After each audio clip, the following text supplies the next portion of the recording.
Hello, everyone, and welcome. We're going to allow a few extra minutes for people to join, and we will get started soon. Thank you for your patience.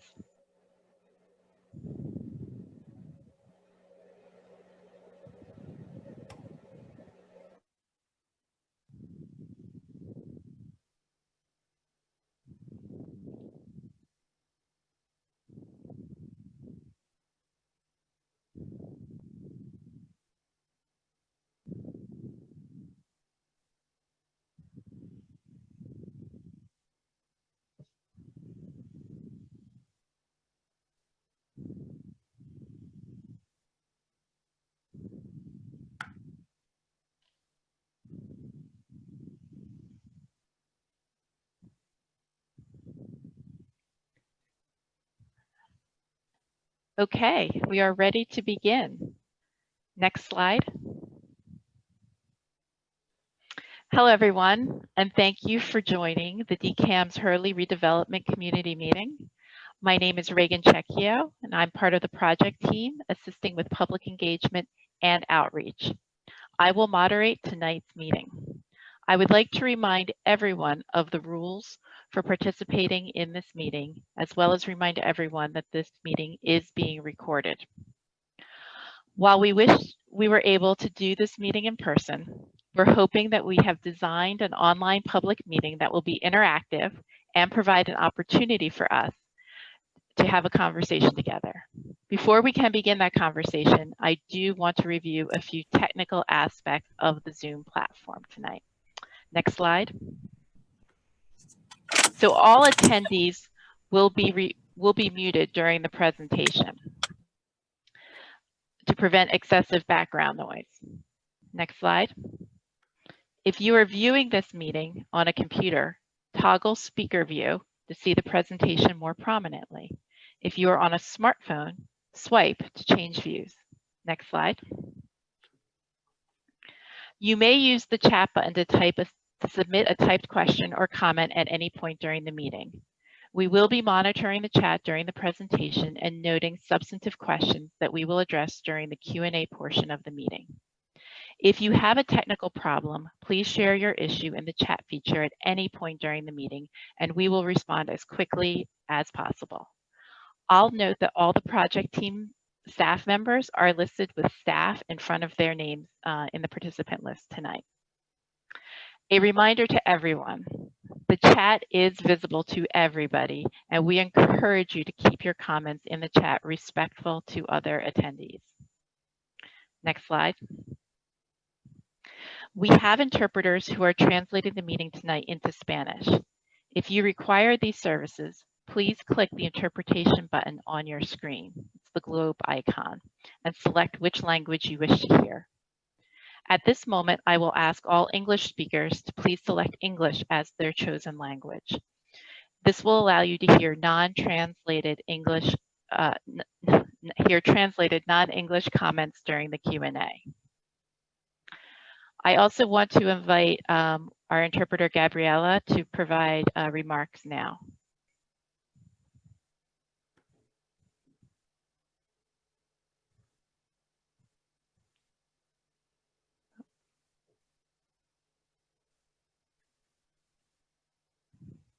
I don't know if Gabriella can hear us. Oh, Emily.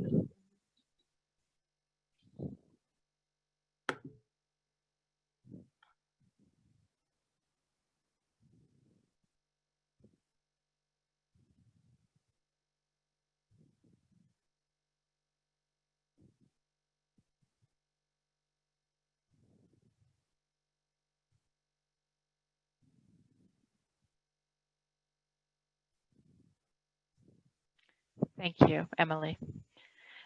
Next slide. You can also view closed captions by clicking the live transcript feature and selecting from the options below. I'll note that the graphic shows closed captions, but Zoom recently did an update, and it's live transcript. The show subtitle will display a caption at the bottom of your screen. Next slide. So now for the fun part. So there's the agenda for tonight's meeting. As you can see, there's going to be many opportunities to share your thoughts, including an interactive session after the presentation. There will also be time for public comment at the end of the meeting. As I mentioned before, if you want to share a comment or ask a question, please use the chat feature, but please only submit one question at a time because we have a lot of people here tonight. I am counting 210 and it keeps climbing. All attendees should wait to raise their hand and use that function until the public comment portion of the meeting begins tonight. When we recognize your name, you'll be unmuted and you may speak. And after you share your comment, we will lower your hand and then you will be returned to the muted state. Next slide. I am now pleased to welcome DCAM Commissioner Carol Gladstone to kick us off.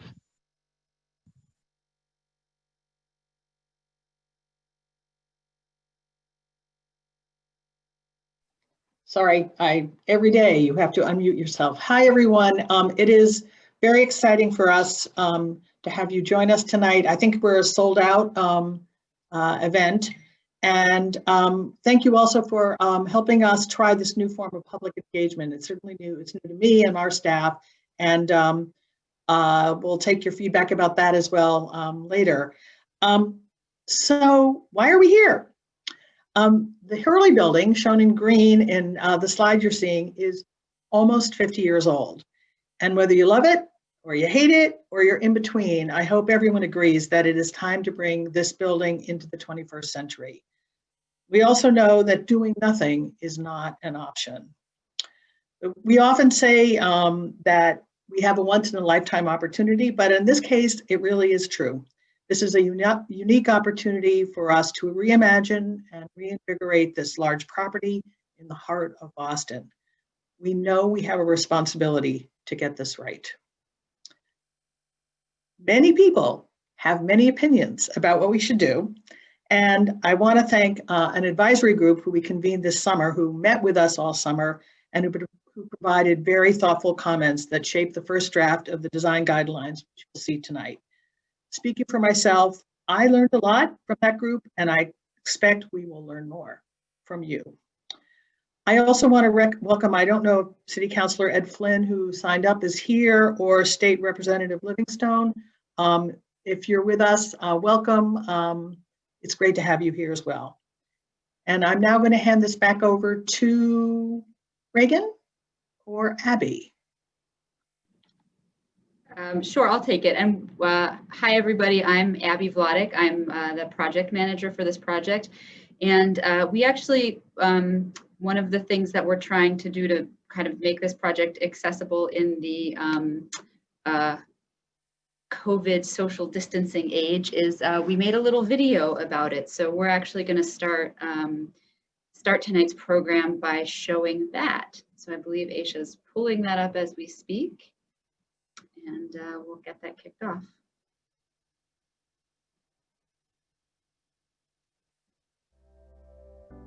At the edge of Boston's West End neighborhood, near Beacon Hill and Government Center, the Charles F. Hurley Building occupies a prominent 3¼ acre site in downtown Boston. Owned by the Commonwealth of Massachusetts, the building houses offices for some 600 state employees. At 50 years old, the building is at a crossroads, and the Commonwealth is pursuing a redevelopment of the site with 3 goals in mind. First, address the capital needs of an aging office building. Second, consolidate state employees who are currently spread throughout lease spaces in downtown Boston into state-owned space in Government Center. Third, transform the site from an imposing superblock into a pedestrian-friendly part of a vibrant neighborhood. The Hurley Building is primarily used for state offices for the Department of Unemployment Assistance, Mass Hire, and other labor and workforce agencies. As building and workplace standards have evolved and the structure has aged, the need to renew and reimagine the Hurley Building has become evident. Many areas lack natural light and views to the outside, and the building's mechanical systems and windows are outdated, leading to occupant discomfort and high energy consumption. Although Hurley has over 800 feet of frontage along 3 city streets, there is only one entrance into the building from the sidewalk, at 19 Stanford Street. Cambridge Street, which today is a vibrant commercial corridor with shops, restaurants, and tea stations, does not have an entrance to the building due to the site's slope. This lack of activity and lack of transparency along the facade prevents the building from fully engaging the urban realm. These are some of the building's challenges, which the Commonwealth hopes to address as part of its redevelopment. The Hurley building was designed by architects at the firm Shepley, Bulfinch, Richardson, and Abbott in collaboration with Paul Rudolph, whose work is recognized nationally and internationally for its contributions to concrete modernism. The building was opened in 1971 as part of the 8-acre Boston Government Service Center complex. This urban renewal project was part of I.M. Pei and Henry Cobb's 60-acre plan for Government Center. 3 concrete buildings were planned for the site, but only 2 were built. Today, the Hurley building shares a site with the other original building, the Eric Lindemann Mental Health Center, and with the Edward Brooke Courthouse, which was added to the site several decades later. Key defining features of the architecture of the Government Service Center include corduroy concrete, columns reaching several stories high, spaced at regular intervals, windowless concrete walls wrapping around the entire top story, prominent vertical elements that contain elevators, staircases, and bathrooms, and stepped terraces with sunshades surrounding an interior plaza. Originally, the 3-building plan for the Government Service Center called for all buildings to be entered from a central plaza, which sits a full story above ground level. Today, people seeking to access these entrances often have difficulty finding them. Let's take a brief tour around the entire Government Service Center site. Although there are no plans to make any changes to the Lindemann building as part of this redevelopment project, this tour will take us around both buildings to give us a better sense of the site's context. We start in the lobby of the Hurley building, where we find 2 large murals created by artist Constantino Nivola, depicting the beneficial role of government employment and welfare programs in working people's lives. Passing through the lobby from the street side, we come out into the interior plaza, which today is largely unused. Coming down the steps from the plaza to street level, we arrive at an oval lawn added to the site with the Brooke Courthouse construction in the 1990s. On the other side of this lawn is the walkway between the Brooke Courthouse and the Lindemann Center, which serves as a key route between Beacon Hill and North Station. Coming down the walkway and around the Lindemann building, we arrive at the intersection of Merrimack Street and Staniford Street, which allows perhaps the most recognizable, well-liked view of the entire site, including, of course, the Frog. The Frog overlooks a nearly half-acre open space, which was originally intended to be used as a public plaza, beckoning people up the grand staircase through the building into the site's interior. But today, it's fenced off from the street and is used for parking by state employee vehicles. The staircase is closed for safety reasons. Turning up Staniford Street, we can see the difference in scale and style between the Lindemann building, which again will not be altered by the redevelopment of the Hurley building, and the Hurley building, which begins at the services tower on the right. The blank wall that encloses the entire upper story of each building is pulled behind the vertical towers of the Lindemann building, but protrudes out over the street on the Hurley building. Coming up Staniford Street, there is a narrow pedestrian passage between Hurley and Lindemann that leads to the upper level of the employee garage, from which you can access what is today the main entrance to the Lindemann building. Continuing up Staniford Street, we come to Cambridge Street, and a plaza created by angling the building away from Cambridge Street in order to enable views of the historic Old West Church. Finally, wrapping around Cambridge Street to New Chardon Street, we come to the one place where the interior plaza can be accessed at grade and back into the center of the site.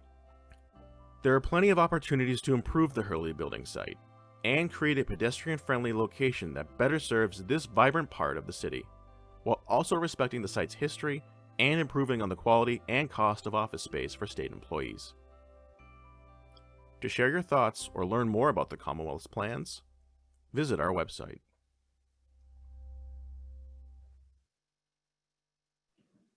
Thanks, Aisha. So while we're transferring back over to the PowerPoint, I do want to acknowledge a couple other elected officials who are also with us this evening. Thanks for identifying yourselves in the chat. Councillor Kenzie Bach, Rep. Livingstone, we mentioned already, and from the Mayor's Office of Neighborhood Services, John Romano. And truly, each of those 3 people has been very helpful in helping us wrap our arms around this project and try to be responsive to the community's needs. And so hopefully you'll see that reflected in what we are discussing tonight. So Aisha, if you can move ahead a couple slides.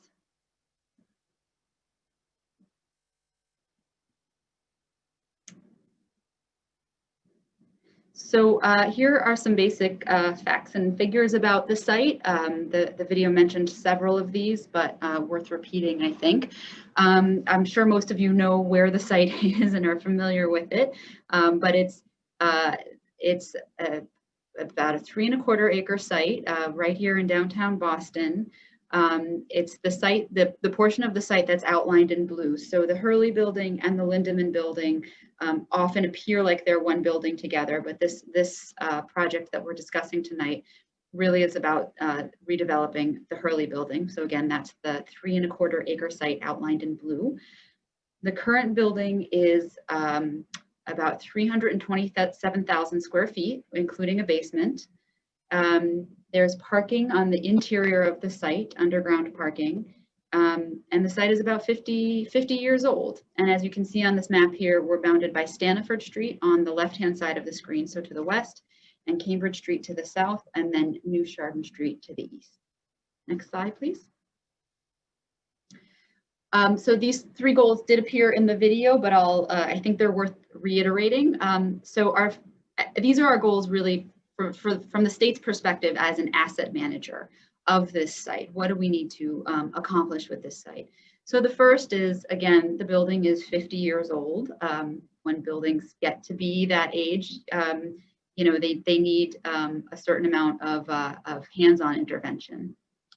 The second is, and so that's our first goal is to modernize the building and modernize the site really and bring it into the 21st century. The second one has to do with, you can see the map on the screen here. So all of those blue dots represent places where the Commonwealth leases office space in downtown Boston. And the orange dots are places where we own buildings. And, you know, so from an asset management point of view, we would sure like to be in more space under long-term control and less space that we're leasing in 10-year chunks.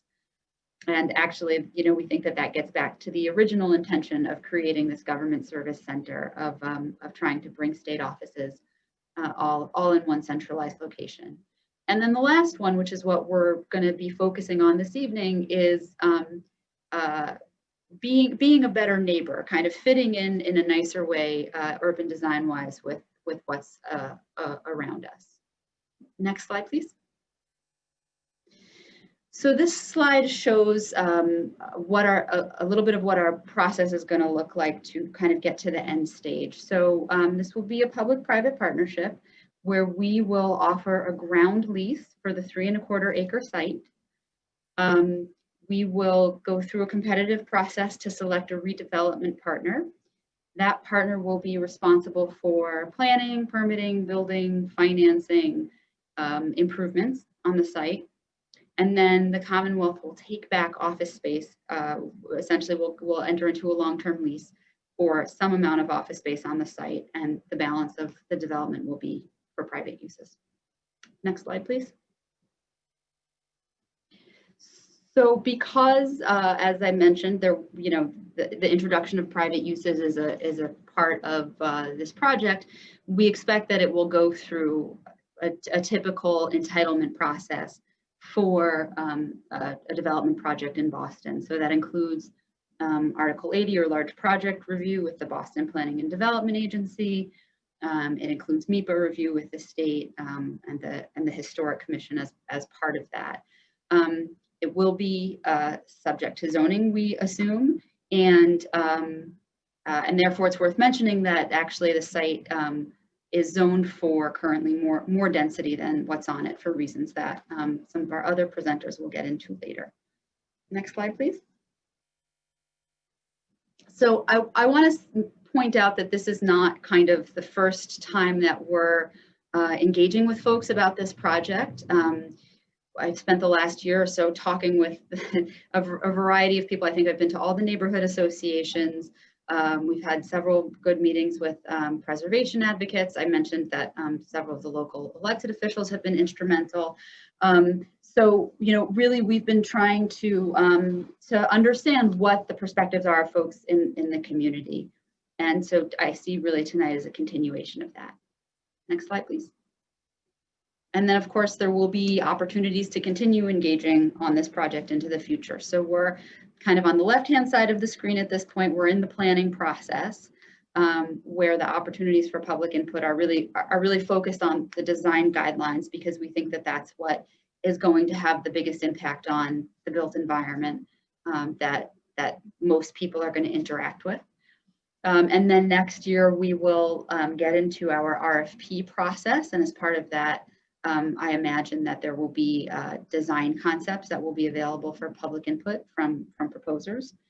And then once we select a development partner, as I mentioned before, they'll go through a whole entitlement process led by the BPDA, which typically includes putting together an impact advisory group, which holds public meetings about the development and weighs in on things like height and density and proposing offsets to those. So, you know, it's not the beginning of the conversation, and it's certainly not the end of the conversation this evening.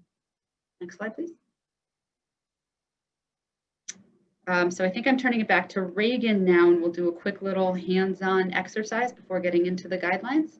Yes, so I will note that, thank you, Abby, that we're going to be moving into the discussion of the design guidelines, and we're very excited to try to use interactive polling during tonight's meeting.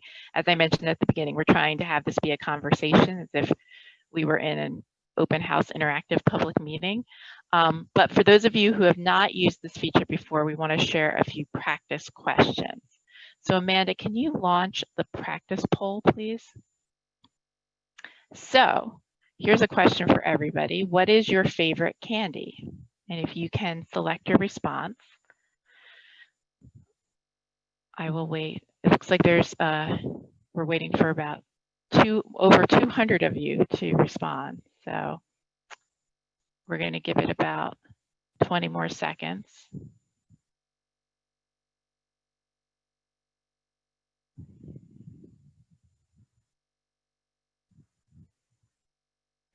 Okay. And I'll say 5 more seconds. 3, 2, 1. Amanda, can you end the poll, please? And can you share the results?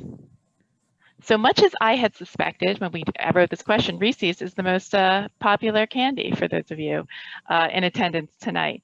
So that was just sort of our fun poll. Now I will actually try one more poll, which, as Abby mentioned, there's been several meetings recently about the Hurley building. So Amanda, can you launch the next poll? So just to get a sense of who's here tonight, how many Hurley redevelopment meetings have you personally participated in to date? So we've got a range of from the first meeting, from 2 to 4 meetings, from 5 to 7, 8 to 10. And if any of you who are going to respond, anyone who's more than 10, and we'll give it about 10 more seconds, and then we'll shut the poll down.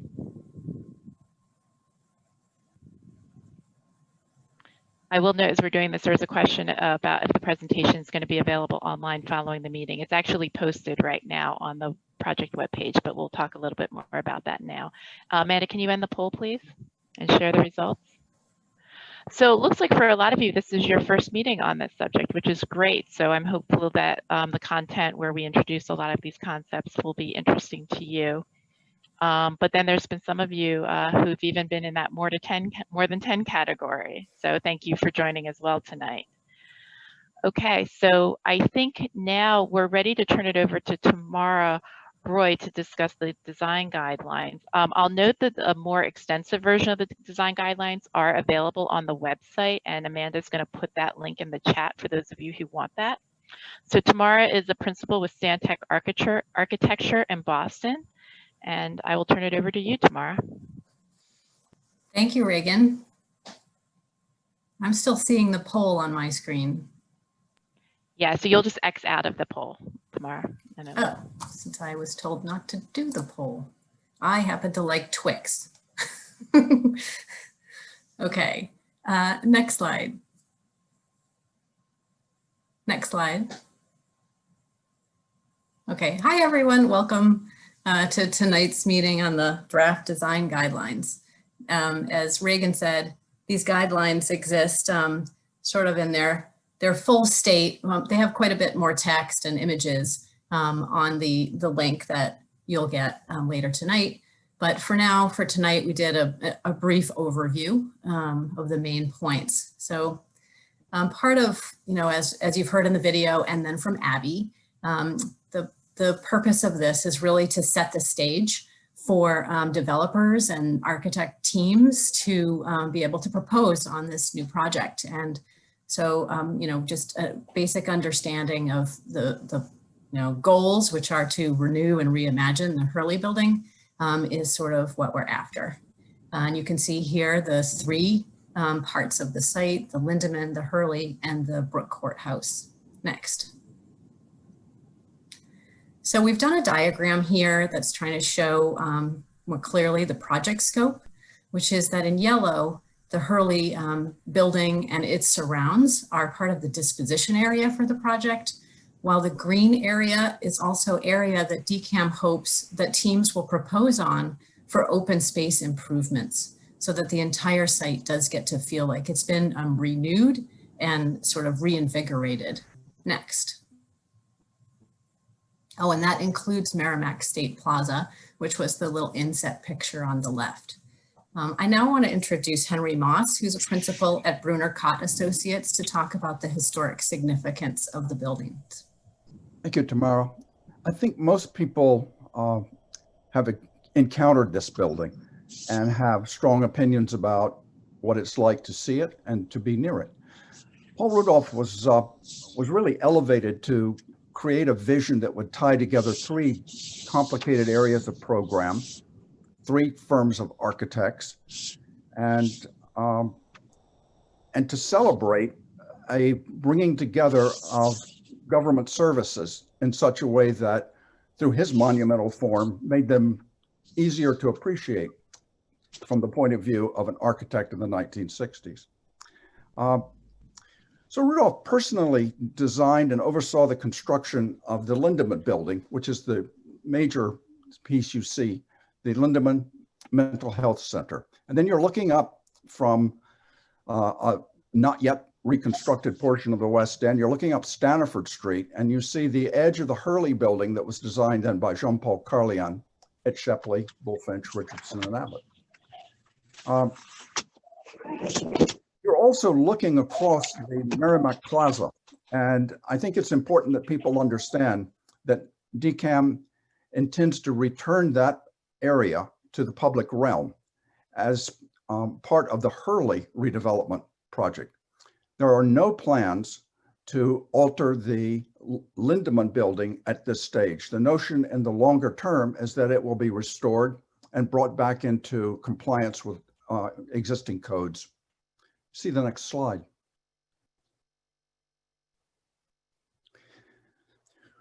Part of what makes the discussion about Rudolph's achievement here so complex, I think, is that much of his notion, which was radical for the time and went on to inform many projects that he then built in places in Asia. His notion was that he could pull together lower buildings and create a sheltered courtyard from traffic and street noise and so forth. And he did that in part as a reaction against the windswept Government Center Plaza, which he had seen built. But much of what he had intended depended upon this great tower. This is a 26-story health, education, and welfare tower. The firm that originally designed it, he was not delighted by. They went out of business and he took over and redesigned the tower. But later it was eliminated from the scheme by the Administration for Finance and so forth of the state on the basis of cost. So one of the fundamental elements of his project disappeared forever. And it wasn't just the tower itself, but if you look at the image on the right, from the tower to the left is a large area of the health, education, and welfare component that was going to energize the base of New Chardon Street and the turn around onto Merrimack Street. So none of this ever happened. And he really thought of the Stanford Street facades as a shelter for the plaza against heavy traffic. And it had loading docks and garage entrances and was essentially back of house. The fact that the tower was never built, in a sense, meant that the site never achieved its front of house. One of the things that has been interesting to me is talking to advocates for historic preservation and people who fully understand the significance of Paul Rudolph's work, is that they all seem to understand that something has to happen here that will change these buildings, the Hurley building, and that has to be done. It has to be rethought, but in such a way that it will be that it will respect what is left of the integrity of the project that Rudolph originally envisioned. Your next slide is really to remind people of the strength of many of the elements of Rudolph's design, these great piers, and then the difficulties that are associated with some of those strengths, like the inability to see into the plaza, to gain entrance into the plaza, to see out of the top floor of the office building. These are all things that will be rethought as the project unfolds. Thank you, Tamar. Thank you, Henry. Next slide, please. Okay, so we start with our design guidelines, just nodding to the context that surrounds the site. It's definitely a prominent site in downtown Boston, and you have the neighborhoods of the North End, the Financial District, Beacon Hill, and the West End at all of the sides of this site. Next. And when we look at those different sides, we see that each one is unique, and that we're really hoping, I'll say DCAM is really hoping that part of this process of the design work in the building is to actually respond in a unique way to the different contexts of, the various scales, the programs one might put there, the activities you might put around the site based on what's around it. Next. So we start with urban design. That's our first category of the three. And we're just looking at the challenges, the opportunities, much of which have already been covered tonight. So I'm going to focus on the positive, which is that we're really encouraging significant, creative, dynamic urban interventions that'll be able to celebrate this building and complement it and improve it as well. Next. So our first principle is to provide high quality, landscaped, accessible open spaces at the corner public plazas, as well as safe pedestrian friendly sidewalks. And here you see an image of the Cambridge side plaza, as well as some reference images, some inspirational ideas about how these places could be transformed.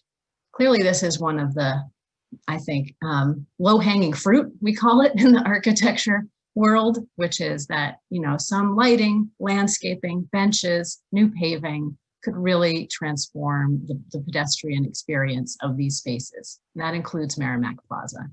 Next. Our second principle under urban design is to try to activate the ground floors so that the plazas and the sidewalks are engaging. They promote community life and they enrich the sense of place. So again, here on the top left is the site as it currently stands. There's a lot of opaque and translucent glass. There's concrete benches. There's really no way or very little way to access the ground floor. So we're hoping with some of these other aspirational images to engage the public, engage the sidewalk, make it a much more lively, active place. Next. The third principle is to reduce the superblock effect. Now you can see in our plan diagram that, while originally the building was sort of meant to secure the site from the surrounding polluted, automobile culture and create this courtyard haven, that today we look at sites like this and we want to be able to have multiple ways to walk through it, whether it's through the building, inside the building, on a shared street, you know, or a big opening, a gateway, as you can see in some of our reference images. So we're really hoping that the proposers will think about that. Next. And then the last principle under urban design is trying to modernize how people get to the site and focus on transit-oriented design. So we're looking not to introduce a lot more parking or cars onto the site. We really want to engage, you know, what we've heard loud and clear, certainly during COVID, that people want more bike spaces for bikes, spaces for pedestrians, and less for cars. Next. Right, so this is the rundown of the urban design principles we just currently went through. So I think now as we're going to get some feedback through the polls on these first group of principles. Amanda, can you launch the first urban design poll? So we want to ask you, in your opinion, the first principle that Tamara laid out, providing high quality landscaped, accessible open spaces at the corner public plazas and safe pedestrian friendly sidewalks. How important do you find that? Extremely, very, moderately, slightly, or not at all important?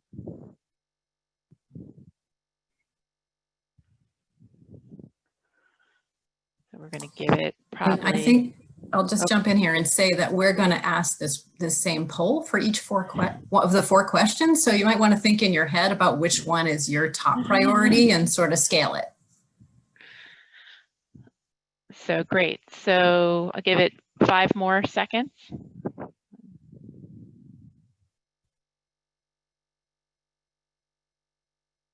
Maybe give a few folks a few more seconds. Okay, Amanda, do you mind closing? And we share the results?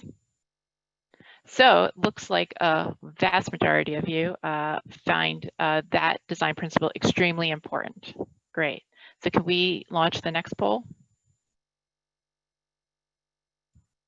So the second principle, activate ground floors so that plazas and sidewalks are engaging, promote community life, and enrich the sense of place. And I'm noticing that I'm closing the polls too early. I see the note in the chat, so I will give folks longer time. My apologies.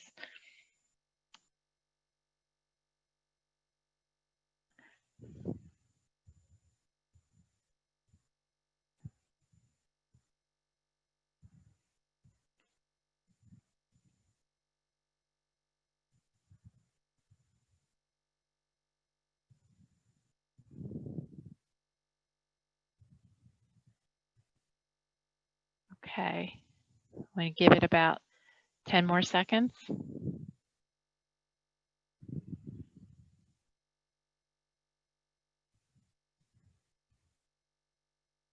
Okay, so I think we're going to end the poll and share the results.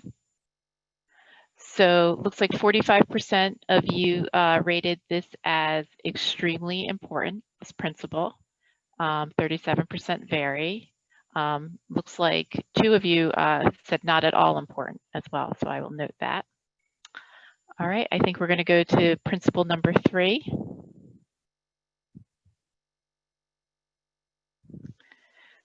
Okay, so reducing the superblock effect. How important do we find that? Extremely, very, moderately, slightly, or not at all?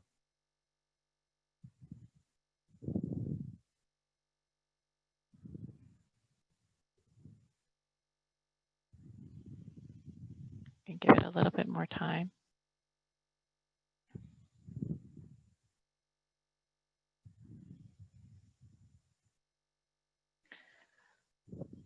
Okay, I think 10 more seconds.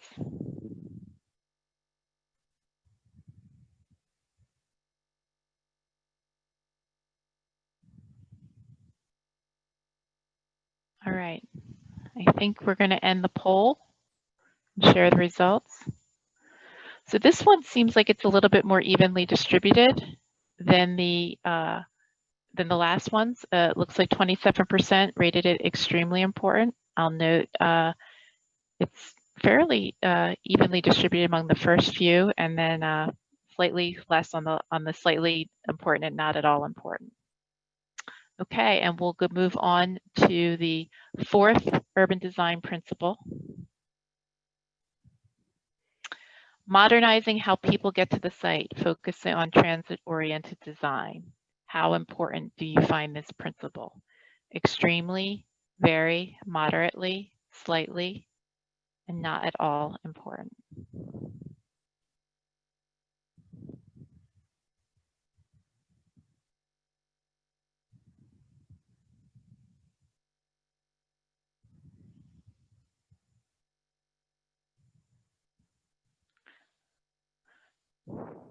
So one thing I will note as we're doing this, there is a feedback form on the website that has a lot of these same questions, but there is actually opportunities for some more open-ended responses as well. So just wanted to point that out. If you're looking for an opportunity to provide more detailed feedback, that online form is available. So I think we'll shut this poll down, Amanda, and share the results. And looks like 20% of you find it extremely important. 25% very. Looks like the most of the responses went to the moderately important, 27%, so only very slightly there. But pretty a little bit more evenly distributed than others responses we've had tonight. So Tamara, I will turn it back over to you and thank everyone for answering these questions. All right, thank you very much. Okay, next slide. Okay, so our second category of design guidelines is about the building design. And so here is just an introductory slide to try to set some of the goals of that. So we're looking for a solution that actually leads the nation in trying to address this challenge of adapting and adding to buildings of this vintage style. And we are importantly, wanting to include contemporary innovative approaches in order to mirror Rudolph's design, which was innovative of his time. So we're also looking to make sure that we respect historically significant aspects of the structure. Next. So our first design principle is to prioritize adaptive reuse and rehabilitation. So you can see here the picture of the mural at the lobby of the Hurley building. That's definitely been deemed significant. And then there are some examples here about what does adaptive reuse mean? Certainly there's a wide range of definitions there, but it's trying to make sure that you both preserve what is there, but bring out and complement, its best aspects, as well as sort of interweaving in new aspects that respond to our time. Next. So one thing that we put in the guidelines is this diagram showing, several possibilities for this sense of reuse or rehabilitation. From the left, it's reusing the massing entirely, and perhaps adding to it, changing it, renovating it. The second one is to renovate all the street facades, but perhaps change the interior of the site to something completely different. The last one is renovating the wing closest to the Lindemann and then adding something else on the rest of the site. So we're not picking or choosing that any of these are better than any others. We're just opening the door to potential creative approaches from each of the design and development teams. Next. The second principle is to try to develop an innovative and complementary new composition of massing at various scales. Now we understand that when developers bring their interest on this site, they are, as Abby mentioned, working within, probably a new zoning envelope, but which is currently even zoned for more density than the site has. And you can see that its position in the site is within a swath of buildings that are sort of, again, this side of the city's high spine, where they range in the financial district from 600 feet, 300 feet toward the west end as well. And so this is a place where we do see that there's a possibility for some height And again, Henry mentioned earlier that there was already a plan for a tower at this site. Next. The third principle is to create a signature new renovation and addition that complements the existing Hurley Lindemann Courthouse block. So here we're showing a range of reference images that we are hoping, at least is suggestive of the level of quality and design that could be brought to this site. So that again, as Rudolph was extremely innovative for his time, what is the equivalent innovation and level of design quality for our time that's brought to this site? Next. Okay, so this is the rundown of those 3 building design principles: to prioritize adaptive reuse, develop an innovative and complementary new composition, and create a signature new renovation. I think I'm going to hand it back to Regan for the polls. Yes, so thank you, Tamara. Amanda, can you launch the first building design poll? I'm sure many of you are now familiar with how we're doing this. So the first principle that Tamara mentioned, prioritize adaptive reuse and rehabilitation. How important do you find that? Extremely, very, moderately, slightly, or not at all?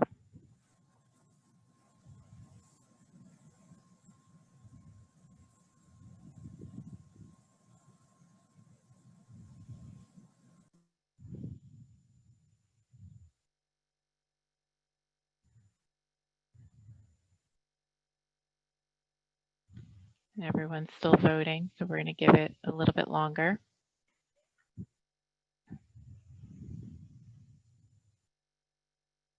Okay, about 5 more seconds.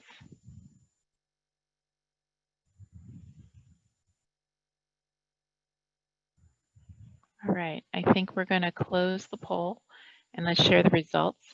So this poll looks like the most popular response was extremely important at 36%.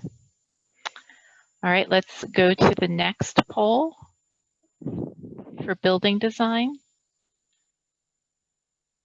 So for the principle of developing an innovative and complementary new composition of building volumes at various scales, how important do you find that principle for this project? Extremely, very, moderately, slightly, or not at all?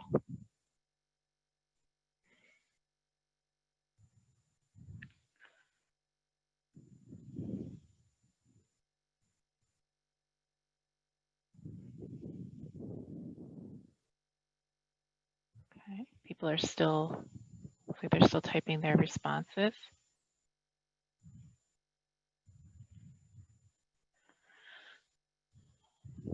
Give it maybe about 10 more seconds.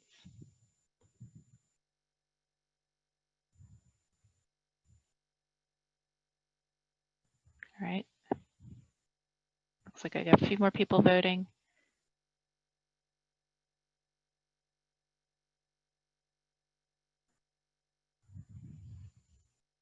All right. So I think we're going to shut this poll down and see what the results are. So it looks like, again, a little bit more evenly distributed among the extremely, very, and moderately, with 27% saying very important for this design principle. And let's go to the third principle for building design that Tamara outlined. This is to create a signature new renovation and addition or additions that complements the existing Hurley Lindemann Courthouse block. How important do you find this design principle? So extremely, very, moderately, slightly, or not at all.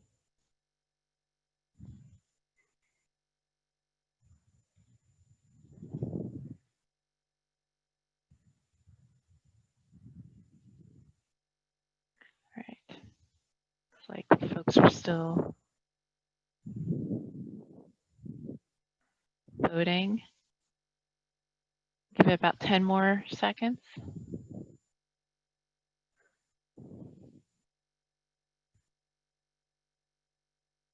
All right, so let's end this poll and share the results. So it looks like for this poll, 31% of you find this idea of a signature new renovation extremely important. But there are definitely numbers in all of the different categories that I will let you see for yourselves, and I will turn it back over to Tamara. Thank you, Reagan. Okay, the last category, next slide, please, Aisha, is sustainable design. So we have, again, 3 principles under this category, and I think the graph here is very self-explanatory, that the Hurley Buildings Energy Utilization Index, which is what EUI stands for, is extremely high for commercial buildings in Boston. It's one of the highest. Which basically means that it's extremely wasteful of energy. And that's partly based on the age of the building, but also its deferred maintenance and other issues. So we want to go on next. This is, very critical for today's issues of climate change. And so the state, is next. Nope, next, Aisha. Sorry. Yeah. So our first principle is to meet baseline, sustainable, and resilient design requirements, which I will say are not easy. This is not a slam dunk by any means. Executive Order number 484 is, extremely stringent. And then there's also Article 37, there's LEED, and there's net zero certification. So we will go into more detail in the actual design guidelines about that, but I think that'll cover it for now. Next. Second principle is to, which you will have to do when you follow those guidelines, is to address the thermal performance of the existing Hurley building. And you can see here, some of the deferred maintenance issues of the photo on the right, the leaking, the glass, which is, just single pane glass, and the complicated section. If you're an architect in the audience and you can read sections, all of that exterior wall that's exposed to the cold or heat, and that is not very well insulated. So we'll be looking for, creative and important changes to the exterior to make it more energy efficient. Next. And the last principle, again, is aspirational. It's to go beyond the minimum sustainable and resilient design requirements and actually try to achieve something, just spectacular. And some of these images are just aspirational examples of, green roofs, courtyards, new types of building exterior materials that are more resilient, have a shorter, distance from where they're coming from to here, et cetera. So, that's definitely, we want to be able to not only know that the building is sustainable, but be able to see that it's sustainable if possible, so that it can become a learning lab for the city. Next. So again, the rundown of the sustainable design principles are to meet the baseline standards, then second, address the thermal performance, and third, try to go beyond those minimums and really, showcase them. Next. I think that's it for me. I'm actually just gonna. So we do have a poll for the sustainable design. So let's do that real quickly. Amanda, can you launch the sustainable design poll? Great. So the first principle that Tamara outlined, which is to meet baseline sustainable and resilient design requirements. How important do you find that principle? Extremely, very, moderately, slightly, or not at all important?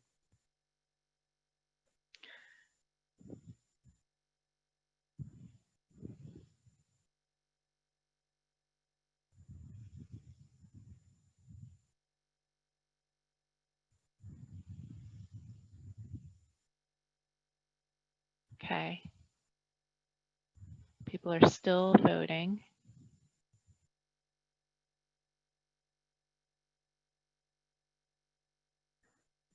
Probably give it about 10 more seconds.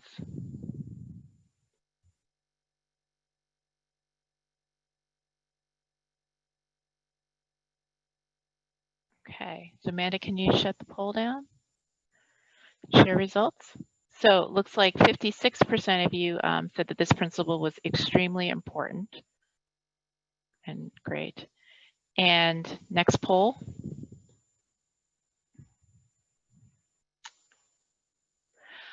To address thermal performance of the existing Hurley building for sustainable design, how important do you find that principle? Extremely, very, moderately, slightly, or not at all important?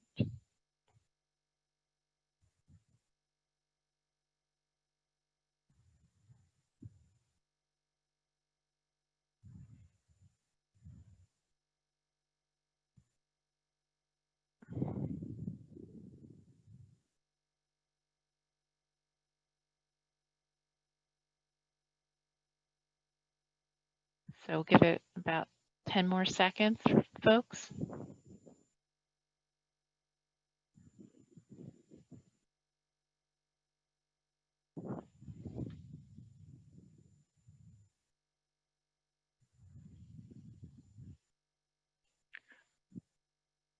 Terrific. Okay, can you weigh on this poll? So it looks like 52% of you said this was extremely important, and 25% of you said very. Next poll.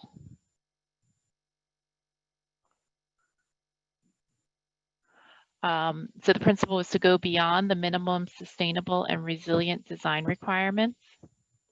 How important do you find that sustainable design principle? Extremely, very, moderately, slightly, or not at all?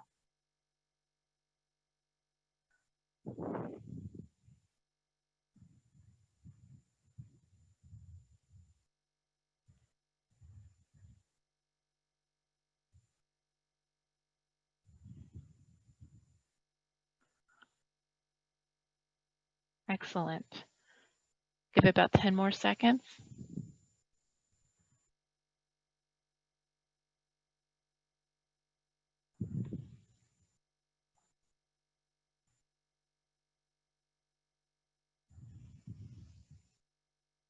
Okay, I think we're going to shut down the poll, share results. So about 45% of you said this was extremely important, and 19% said very important. All right, I think, is there one more design, was there one more poll, Amanda? I think there's 4 design principles. Oh, just 3. Oh, thank you, sorry. My apologies. So I know that we just on the agenda, we're going to go into small group discussions, but I did want to take the opportunity to let Abby Vladek, I know there's been some questions in the chat about the question of demolition, so I want to give her a chance to respond before we went into breakout sessions. Thank you, Reagan. Yeah, so as Reagan said, we're monitoring the chat. We will do our best to address these questions as well as ones that were submitted beforehand, as well as questions that folks want to ask live here when you come back from the breakout sessions. But there does seem, I apologize, we seem to have been unclear about our stance on demolition. So let me try to clarify, and I'll ask for Henry to jump in and help as needed. So I would say that this is frankly one of the places where our thinking about this project has evolved in large part as a result of getting out and talking to a lot of folks and hearing from a lot of folks. I think, even looking at the chat today, this seems to be a polarizing building. People love it or hate it, as I think Henry mentioned earlier. And so I think from the beginning, options that preserved the entire building, we thought wouldn't open up enough opportunities for the kinds of muscular interventions that we're looking for. And I do still think that that's the case. But as far as full demolition, I would say that is something for anyone who's on this, who's here tonight, who read our original preservation report, which came out in January, perhaps, which Henry authored. One of the scenarios that we explored in that report involved complete demolition of the Hurley building. Again, Lindemann was always held harmless in all of these schemes just because it's a separate building with a separate program in it. And so, but we were at the time assuming that we would accept proposals from developers that did entail complete demolition of the entire site. At this point, I think we've heard from so many people who think that that would be problematic from a cultural heritage standpoint. And frankly, you know, we've done some more analysis of just, well, starting to think about, well, what could be done if you do retain portions of the building, and what are the kind of significant portions that we would want folks to pay attention to. And so, you know, that's the three scenarios that Tamara showed with the blue outlines that show different places that would be retained are kind of some of the different ways that we've started playing around with that. But that's, I think, some of the feedback that we hope to get from folks tonight and throughout this process is about that. So I'm going to stop because I can tell I'm not looking at the chat, but I'm seeing that it's it's moving along quickly. So it seems like folks kind of want to get in there and have these discussions. So so I'll turn it over back to Reagan to do that in 1 sec, and then just remind everyone that we will come back for a general session Q&A after those breakout sessions. Okay, so as part of our experimental meeting in these times, we are going to send you into breakout rooms, so you will be able to have small group conversations about some of the material that has been presented so far tonight. Each breakout room has an assigned group leader who will introduce him or herself and lead the conversation. Participants in each room will be randomly assigned. There's a large number of you tonight. I'll note that the breakout sessions will not be recorded, unlike the main meeting, but the group leaders will be taking detailed notes that will be incorporated into the written summary of the meeting. Each breakout session will last 15 minutes. There will be a warning when 10 minutes has elapsed, and then you will rejoin the main session for additional Q&A. So I want to check with Kate to see if we're ready to launch the breakout sessions. Yes, we are. Excellent. So I will, you will be sent there automatically. So Kate, open the breakout sessions, please.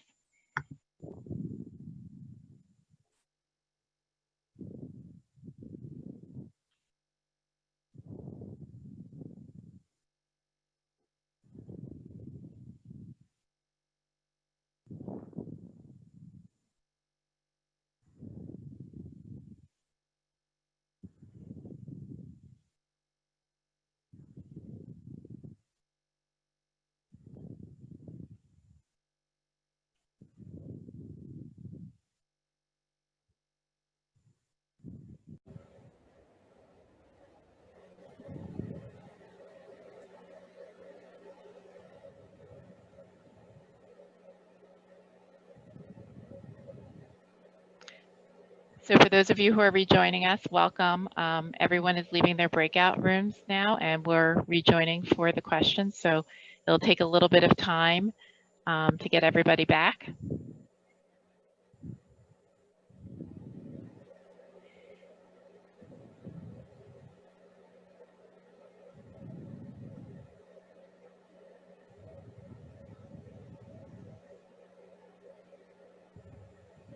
Okay, people are still rejoining. So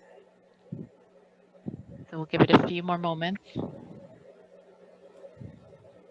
Amanda, you'll let me know when the breakout rooms have all closed.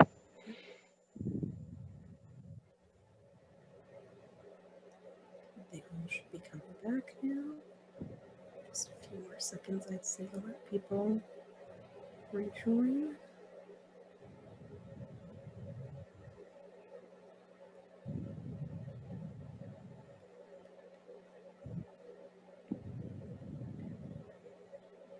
I think we are good to go. Thank you. So welcome back, everyone. I hope the breakout room sessions were interesting. I'm looking forward to hearing your thoughts when we hear back from the group leaders. As I mentioned before, you all went to the sessions. This feedback will be incorporated into the final notes from the meeting. So while you were in the breakout sessions, we were able to review some of the questions that were submitted in the chat during the main presentation. So I will turn it over to Abby to talk through some of those before we get to the rest of the Q&A. Thanks, Reagan. There, in no particular order, I'm going to address some of the questions that I did see either in the chat or that folks submitted beforehand. So one has to do with coordination with other construction projects that are going on in the neighborhood. We're aware that Mass General has a project, an expansion project before the BPDA right now. The red-blue connector would impact Cambridge Street. There's Sturrow Drive, Rep. Livingstone schooled me in all of this. I'm going to forget some. Cambridge Street. There's a lot of projects in the pipeline. So the question is, how will this be coordinated? And how will the impacts of this project be coordinated with the impacts of those projects? And the answer is at this point, that's definitely something that the developer who we ultimately bring on board is going to have to deal with and have to think through, working with partners at the city, working with partners at MassDOT and the MBTA to make sure that those projects are coordinated to the extent possible. We're still separate. We're still a little ways away from knowing exactly what the project is or who's doing it. So it's a little bit difficult to answer that question more specifically. Which brings me to another point that I wanted to make, which is that the purpose of the design guidelines that we've been discussing this evening, and I apologize if we raced through this part of the discussion. We're not designing a project, right? We're trying to define the box in which we will expect developers to respond, and we're trying to signal to them what we think and what various stakeholders think are the important aspects of the built environment that will need to be addressed by this project. And so again, it may be a little unsatisfying for people who are used to responding to very specifically designed projects. But, questions like, what stays and what goes to a certain extent are going to have to be presented, proposed to us in ways that really balance all of these goals that we've been talking about this evening. And which is why I think everybody's feedback at this point is really important to help signal, again, how that box gets drawn and how those goals get balanced with one another. There was some discussion about embodied carbon, right? So this is the idea that a lot of greenhouse gases were emitted in the construction of the building. And how does that get accounted for in moving forward? And so I will say that is an issue that we're very well aware of and certainly want to incorporate into the project and into our selection of a proposal. To the extent that we can, we'd like to do that by relying on frameworks, regulatory and policy frameworks that already exist, like LEED, for example, has some discussion about embodied carbon and how to treat that. And then finally, there was a question about, well, why isn't Lindemann being included? And so folks will recall, right, there's two buildings that read as one composition, but are in fact two separate buildings. And the answer to that question has mostly to do with the program that's in the two buildings. So the Hurley building was built as an office building. The Lindemann building functions as a mental health shelter. And even before COVID kind of forced us to do this, we thought that it would be, it is possible to pick up office workers and move them around in a way that's not true of the vulnerable populations who are served in the Lindemann Mental Health Center. And so we are moving forward with kind of that which is doable in the in the time frame that we're working within. You know, I understand that from kind of in terms of their original design and from a planning perspective, the two buildings do want to be considered together, and that's part of why we're going to ask proposers to talk about open space improvements, you know, public realm improvements across the entire site and not just at the Hurley building, because it doesn't make sense to just draw a bright line and stop the improvements on one side of that line. But in terms of what we can actually make available for a long-term lease, it is only the Hurley building. Okay, I think I hit on some of the major themes, but so I want to stop and give others a chance to chime in now. So Reagan. Yes, so before we move to the Q&A portion, I'm going to provide another overview for those of you who are less familiar with Zoom. What I'm going to say is please hold off raising your hand until I've completed all of the instructions. I will cue you when it's time to do that. Next slide, Aisha. So tonight, if you want to share a comment or ask a question, you can use the chat feature as we've been doing so far. Or you could raise your hand. We are going to alternate between reading questions and comments already submitted and recognizing those who want to pose a question verbally. Please be brief so we can hear from as many people as possible. So for people who wish to share a question or comment verbally, can press the raise hand button. I don't know that we have anyone that's phone only, but if you are joining by the phone, you can raise your hand by pressing star and then 9. For attendees who speak Spanish, please raise your hand to provide your comments and questions verbally for the interpreters to hear and repeat your questions. When we recognize your name, you will be unmuted and you may speak. After you share your comment, we will lower your hand and then you will be returned to the muted stage. Now, before we open the comment and question segment up to the public, we would like to invite any elected officials in attendance or their staff to ask questions or make comments. Please use the raise hand feature so we can recognize and unmute you.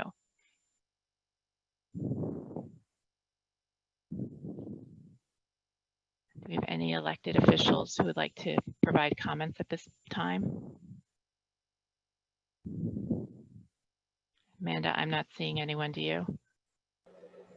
I see City Councilor Bach has raised her hand. Can you unmute her, please? I will unmute you. Hi. Hi, everyone. Thanks so much. I'm Kenzie Bach. I'm the District 8 counselor, and I represent both the West End and Beacon Hill. So just want to, thank the state for having this meeting tonight, recognizing that it's going to be part of a long-term process. Ever since the state announced its interest in doing redevelopment of this site, I've heard lots of things from folks in all our surrounding communities, some of which have come up tonight around, sustainability goals, around the historic legacy of this building, the super block issue, definitely for folks in the West End, being able to easily permeate the space is frustrating. The frustration around the open spaces, what should be that corner park that serves as a parking lot. So I think a lot of eagerness to see that changed. I also want to recognize that, there's a lot of appetite in the neighborhood for thinking about exactly that question of how the building here meets the street in terms of uses. So, I know that the things that I hear are, appetites for housing in the way that we've got housing that wraps around the state office building kind of across the street on Cambridge Street.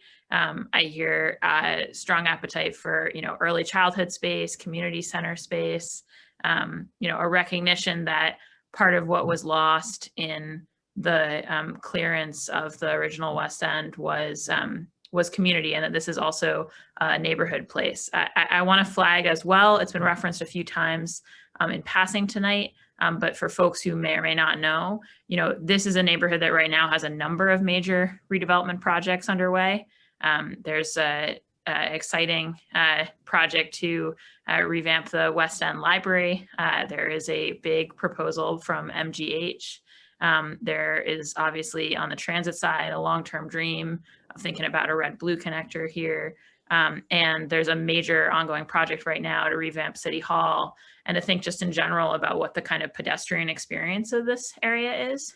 So I know that from the city side, what I want folks to understand is that, this is a state meeting tonight, and it's and the RFP process that we're talking about is a state process, but layered into this as well is going to be a city planning process in order for anything to happen here. And so kind of my goals in this are to make sure that that what we get is something that's integrated well into the neighborhood and downtown fabric that we all know and love, and that really adds to that overall. So I just want to thank Abby and the team for doing this and for the work that they've done informally with people to kind of develop these design guidelines, but just recognize that there's some pretty big issues on the table here, and then I want to make sure that we have a really robust process that involves all these voices beyond one evening Zoom meeting. So I see lots of great folks in the chat here, including lots of folks who know a lot about these neighborhoods and its history. And yeah, thank you for having the meeting, and happy to join this evening. And I'll just say my staffer, Emily Brown, who's my liaison to the West End and also my policy director, is on as well. And both of us are available to anybody who wants to follow up about this project. Thank you. Thank you, Councillor. Appreciate your time tonight. Amanda, are there any other elected officials or staff of elected officials who have their hands raised right now?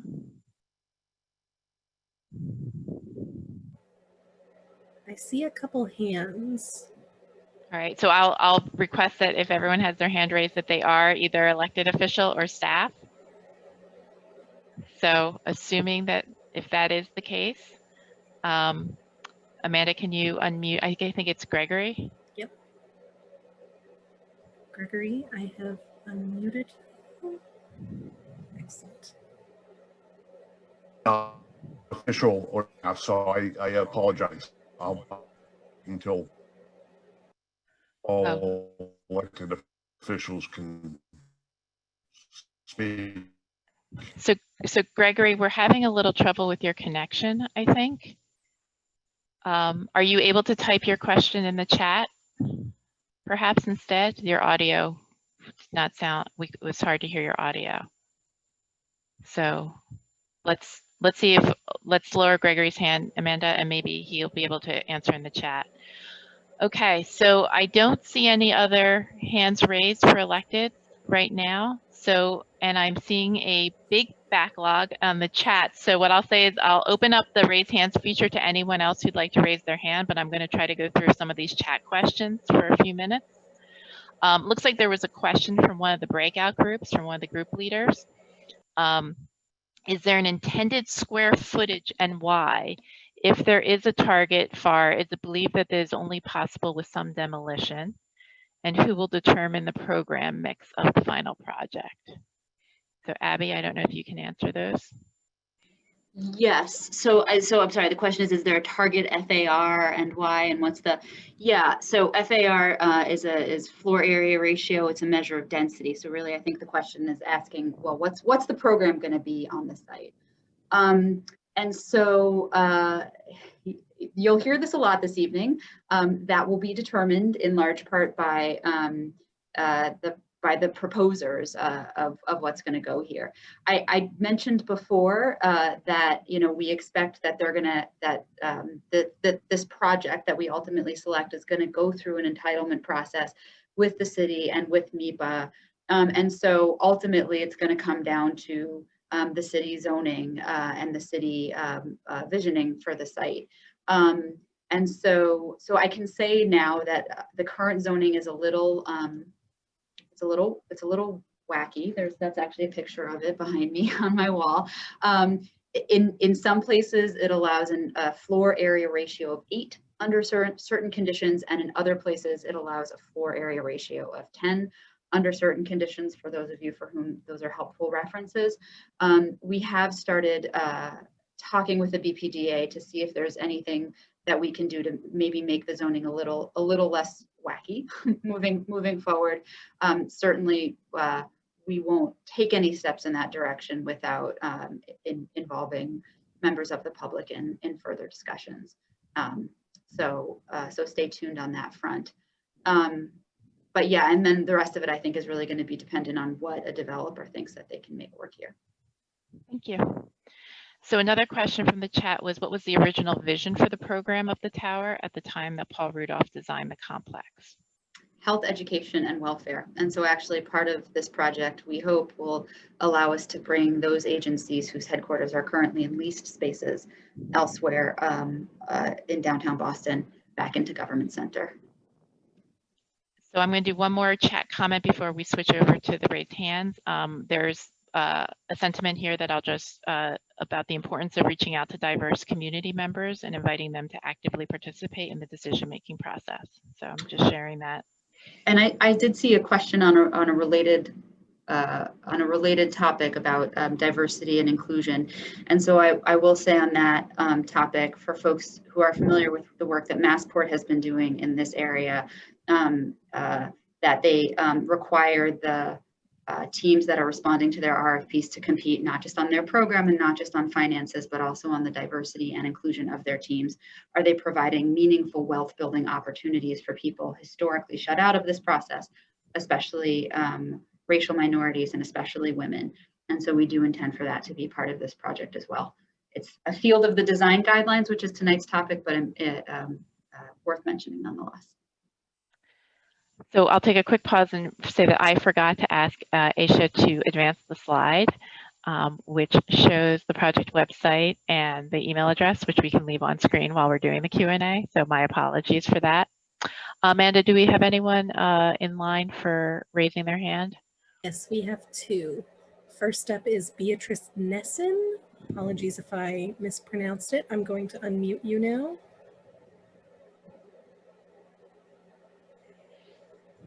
Thank you. So my question is the shock of the amount of cost of the deferred maintenance on the existing building. It's really neglect. And though I am really for retaining the building, its integrity, historic, but let's say it's restored, revamped, rehabbed, how will the future practices be to prevent that deferred maintenance? And the same would go for any new structure. What is the state going to do to provide or ensure that that level of deferred maintenance doesn't occur again?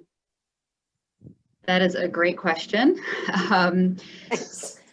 So the basic answer to that question is that's one of the things that will kind of hardwire into the public-private partnership. Capital projects that the state does tend to be big and expensive. And then I think many who are here tonight would argue that in the case of the Hurley building, we perhaps underinvest then in maintenance moving forward. And so one of the things that we've seen in 100 Cambridge Street, which is in terms of the way that we intend to structure the partnership, is analogous. One of the things that we've seen there is that we were able to successfully negotiate a lease terms with the developer there, which happened to be Mass Development at the time, to smooth out those costs and really invest in capital maintenance funds so that as things need to be replaced, which is totally normal in the life cycle of a building, that they do so. So we think that that's really one of the strengths of a public-private partnership itself. Thank you. Thank you. Thank you, Beatrice. So I'll move to the chat really quickly. There's a question about, will people still have offices after COVID, and how working from home might impact this project? God, I hope so. I'm doing this from my office, and I'm so happy to be here after months of working at home. Clearly, this is a very big topic right now, and a very important topic, and one that our own understanding of it in terms of for the Commonwealth, in terms of office space for Commonwealth employees, continues to evolve. There are certain things. Offices are not going away, I think, within our portfolio. And so we will need office space. We're about 50-50 right now, split between leased space and owned space. And so, you know, we could close a lot of leases before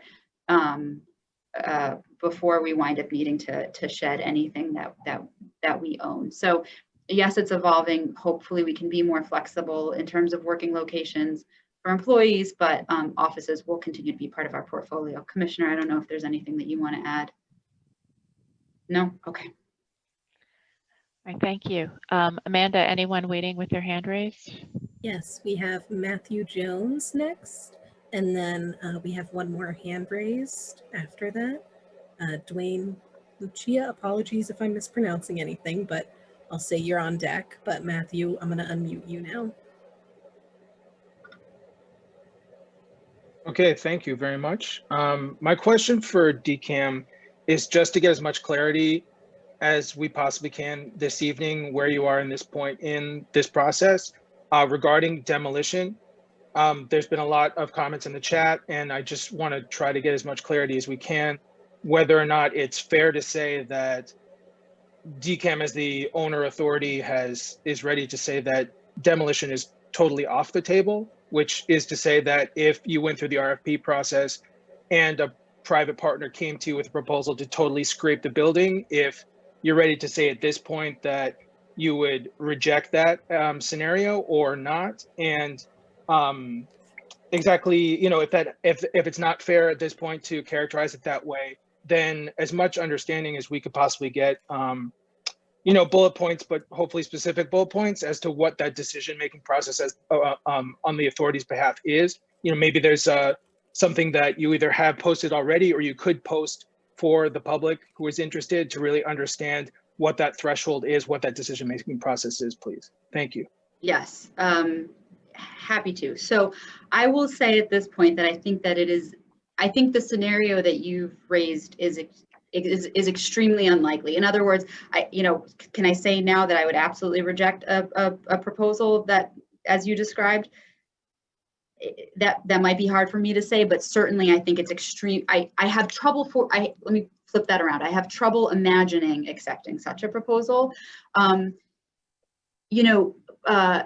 The extent of demolition, I want to talk about it differently, actually. I want to talk about adaptive reuse, because I think the question is not keep the building or tear the building down. I think the animating question here really should be, and I think Tamara does this nicely in the design guidelines, really should be, how do we take the core, the kind of critical components of what's there, and recontextualize it in a way that also meets all of these other goals around sustainability, around how the building meets the street, around activation, around densifying and really capitalizing on being on transit, right?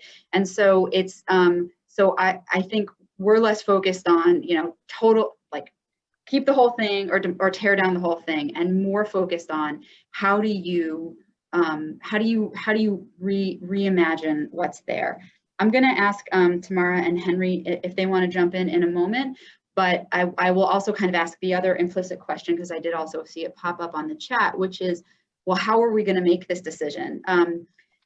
We have a lot of interests that need to be balanced at this site. So satisfying acknowledging that this site is eligible for listing on the National and State Registers of Historic Places is a part of that. And because of that, we're in consultation with the Massachusetts Historical Commission about exactly all of these questions. That's a critical component. What I mentioned before about diversity and inclusion of the proposing teams is a critical component. Delivering a project, a 3¼ acre project in downtown Boston, is no easy feat. So the ability of a team to deliver that is a key component. We're going to maintain office space. The state is maintaining office space on the site, as I've mentioned. Making sure that that's good space and meets our needs and meets our financial requirements is another key component.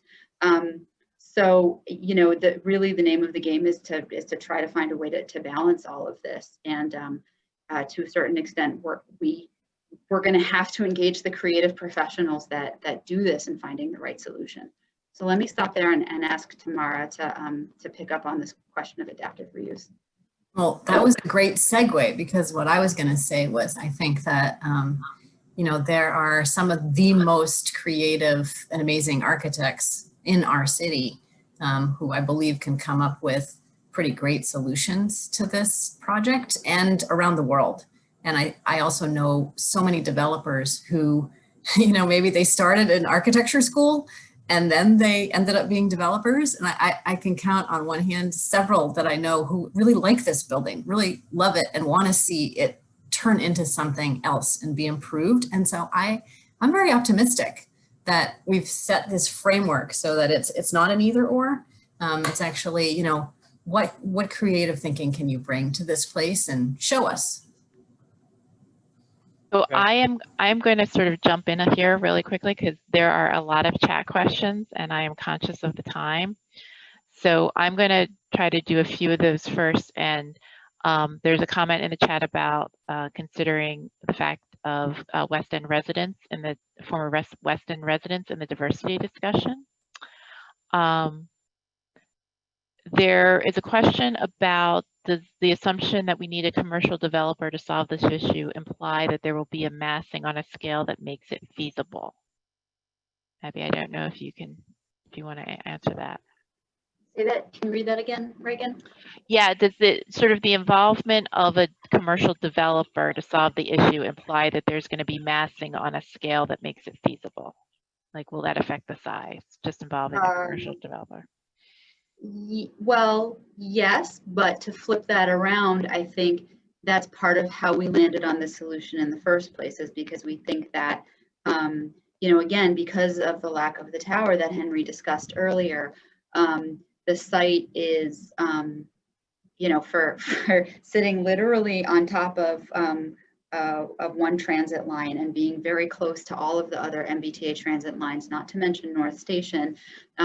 You know, that's why we have that transit-oriented development principle in here. One of the principles of transit-oriented development is you put the density, you put the development where the transit is, and that's also a sustainability principle as well. So it's less that, you know, we have to densify to get a developer, and more that we think that this is an appropriate place for this kind of development because it can handle more development than what's there, as we see in the zoning as well. Thank you. And while I have you on, while you're unmuted still, I'll ask you if there's any DBE, WBE requirements for the project team.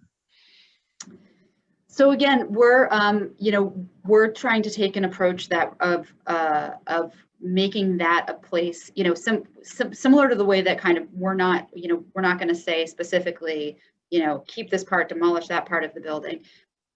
Similarly, we want to do, you know, but actually kind of get the developers engaged creatively in figuring out the solution. That's the way that we want to treat diversity and inclusion here as well. Making it a point, you know, rather than saying, you know, get to this percentage and, you know, if you can do better than that, we don't care.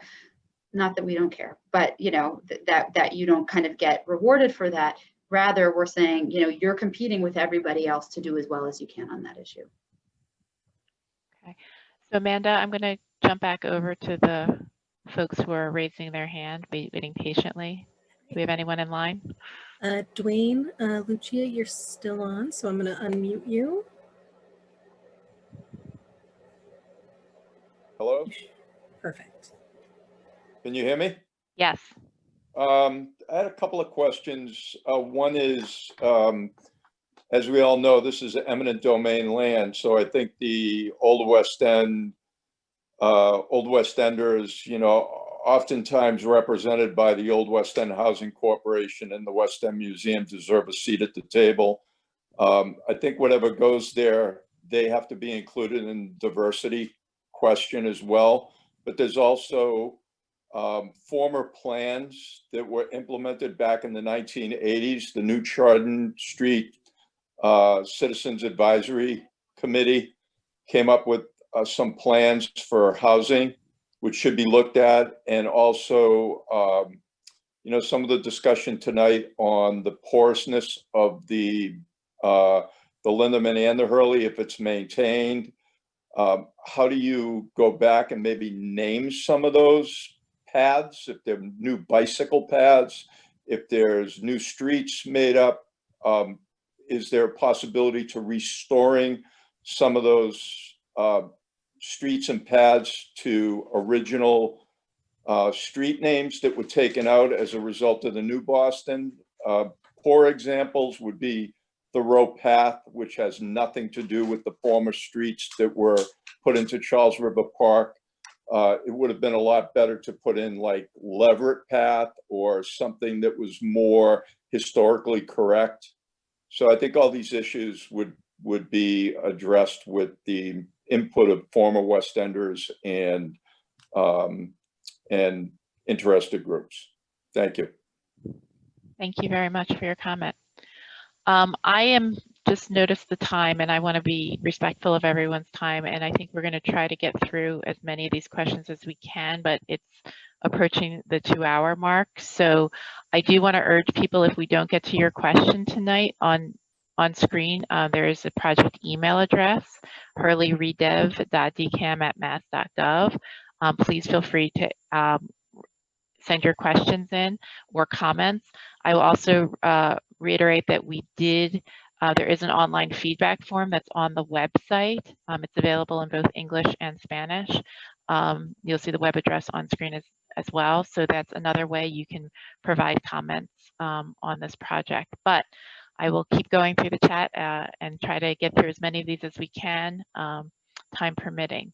So there is a question about documentation that supports the decision not to demolish the building, and what kind of public input was part of that. Abby, I don't know if you could just give a brief overview of what that looked like. Yes, so in the main, that comes from the Massachusetts Historical Commission. So because, as I mentioned before, this site is eligible for listing in the registers of historic places. In fact, let me backtrack. Because this is a state agency action, we are required to notify the Massachusetts Historical Commission of our intention to reposition this site. Because now it is eligible to be listed, MHC, the Historical Commission, expressed concern about our plans to move forward in that way. And as I mentioned, I think we're now moving away from contemplating proposals that would entail demolishing the entire building. Henry, or anyone else on the project team, is there anything else that you would add to that? No, I think that's a fair summary. I think what has been difficult for people tonight is using the concept of demolition to not feel like a meteorite has taken the entire thing out. And differences between partial and selective demolition and so forth are going to be difficult to describe at a general level. But we were lucky enough in our group to have someone who had been in the Rudolph buildings at South Dartmouth and had seen the transformation of a library there. And there, demolition and alterations were involved that were, I think they were shown in one of tomorrow's slides, but not highlighted. And I think that that's one of the most complicated things for people to grasp. And the Mass Historical Commission is very experienced in thinking their way through those, somewhat conservatively, as you would expect. So thank you, Henry. I'm just going to say that there's a lot of good points that are being made in the chat. I'm trying to read them very quickly. And I know that we're saving the chat and we'll be reading all of the comments. So thank you. There is a question here I do want to flag. And then I think there's 2 people who have their hand raised. So I would like to, and then I'll ask the one question from the chat. We'll do the 2 people who have their hand raised currently. And then I think we'll just encourage everyone else to continue to provide feedback via email. But Abby, the question is, when is the developer RFP expected to be released? And I don't know if you want to say a little bit more about the process moving forward after tonight. Yeah, so I hope that will be early next year. The process, so working backwards from that, what do we have to do between now and then? So we plan to have another public forum in the middle of in mid-December is what we're aiming for. So we'll start working on that one tomorrow. And that one really is much more about the project itself. So we will have a final project proposal that will, about the whole project, about our DCAM as asset managers here, that will put out for comments, and that meeting will be focused on comments on that. And then, it's my hope that that sometime early next year we can get an RFP out, because again, I think it'll be a lot easier to deal with to respond to and to kind of understand the answers to some of these questions once we have real proposals that actually make trade-offs between, or that make trade-offs between all of these various goals and guidelines that we have for this site. And so, I think I'd like to kind of define the box so that we can start like seeing how people put things in it. And just upcoming meetings real quick. Mid-December is going to be the next one. Thank you. And so I believe, according to Amanda, we only actually have one hand raised now. So Amanda, who's left? Carissa Demore, I'm gonna unmute you.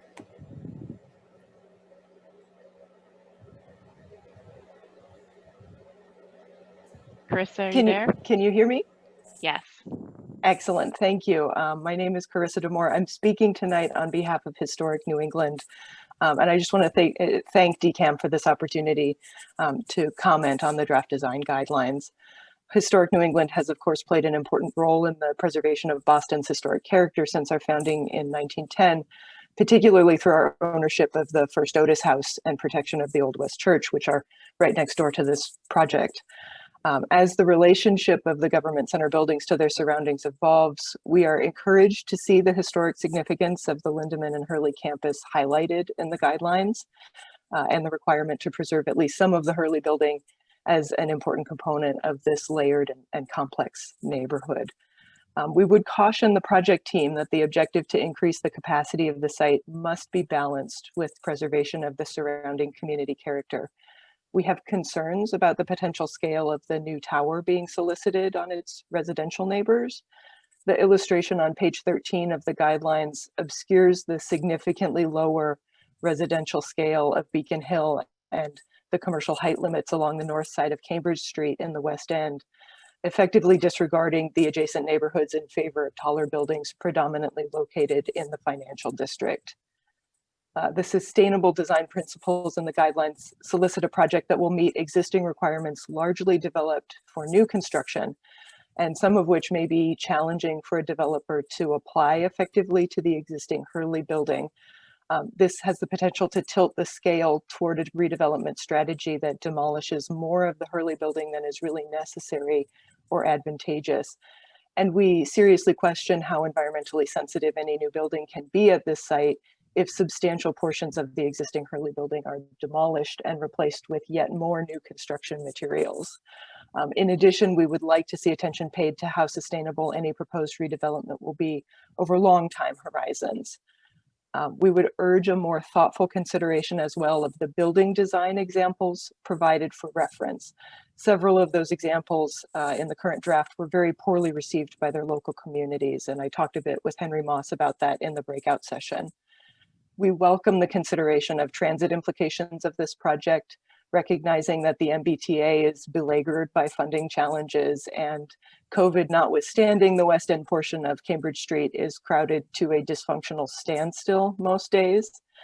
In the near term, it's really imperative, as others have said, that there be coordination among the three major development projects being planned along Cambridge Street in the next few years. And I'll just close by saying when the Hurley building was conceived by the BRA in the mid-20th century, along with the rest of Government Center, it was envisioned to bring new investment, amenities, and efficiency to the area. We recognize now, though, of course, that although a great deal of planning and design effort guided the urban renewal program in Boston, it had extraordinarily damaging consequences for the communities immediately impacted by it, especially the West End neighborhood. So improving the relationship of the Hurley building and Government Center to the surrounding West End should be a priority. And we really appreciate the state's effort tonight to open a dialogue with the whole community about this project. And we welcome future opportunities to engage on it. Thank you. Thank you very much for your comments. So I want to thank everyone for being here tonight and sharing your thoughts. I'm sorry that we didn't get to every question in the chat, but I think we got through a lot. And this isn't the end of the conversation that we're going to have. We have another meeting coming up in December, as Abby mentioned, where we're going to go deeper into some of the project mechanics. You can always drop us a line on our website or go there to fill out the feedback form similar to what we discussed tonight. So with that, I just want to thank you all once again and thank our presenters as well and our group leaders for everyone's hard work. And have a great evening, everybody.